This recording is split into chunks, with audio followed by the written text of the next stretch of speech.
شهر خوجند بار اول شاهدی کاروان موتورسیکل های زیاد گردید.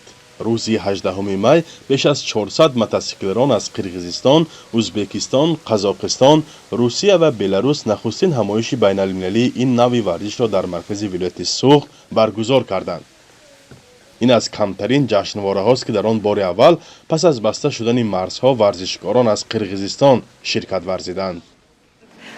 Я первый раз в Таджикистане. من باری اول در تاجیکستان هستم و بالاخره برای از سرحد گذشتن امکان یافتم. نوبسته از وضع بارانی هوا همه ما در اینجا جمع آمدیم و تاجیکستان رو با این همایش تبریک میگویم. راههای اینجا خیلی خوب بودند و دیروز ما رو خوب پیشواز گرفتند. Приняли нас хорошо. همایش فستیوال سوخدیان عنوان داشت. چاره‌بینی مذکور از سوی جمعیت موتورسیکلران‌های تاجیکستان راه اندازی شده، آن را حکومت ولایت سوخت سرپرستی کرده است. تشکیل کنندگان همایش هدف آن را ترغیب دوستی خلق‌ها ارزیابی کردند.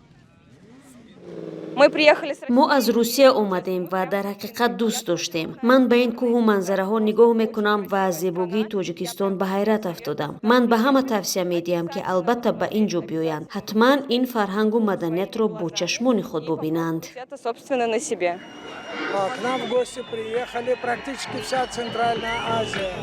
با کشور ما قریب از تمام کشورهای آسیای مرکزی آمدند و این بسیار فرح بخش است. چند پیش در چنین همایش در خوقند من درک کردم که موتورسیکل سرحد ندارد و مردمان را به هم می‌آورد. این کار در منطقه ما صلح و همدیگر فهمی را برقرار می‌سازد.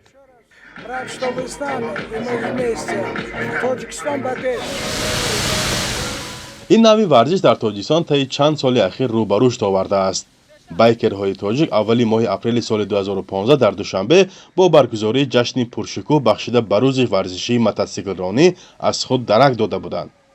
از آن به بعد قریب همه ساله پایگاه موتورسیکلرانی در کشور دایر می‌گردد. فرزان محمدی، رادیو آزادی، شهر خوجند.